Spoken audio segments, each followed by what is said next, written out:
ஒரு பாம்பு ஒண்ணு இருந்துச்சாங்க. உங்கள் மனதில் ஏதேனும் மாற்றங்கள் வருகிறதா என்று பாருங்கள். ஒரு பாம்பு இருந்துச்சான்.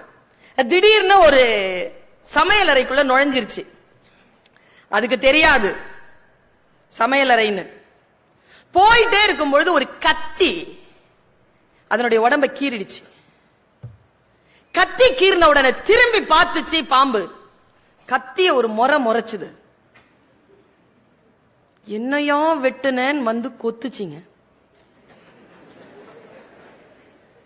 வாய் கிழிஞ்சிருச்சிங்க. ரத்தம் வர அப்படியே அந்த கத்திய பின்னி பெனஞ்சி அப்படி ஒரு போராட்டம் போட்டு துண்டு துண்டாயி செத்து போச்சுன்னு ஒரு மெசேஜ். கோபம் என்பது யாரோ ஒருவன் செய்யும் தவறுக்கு நமக்கு நாமே கொடுத்து கொள்ளும் தண்டனை.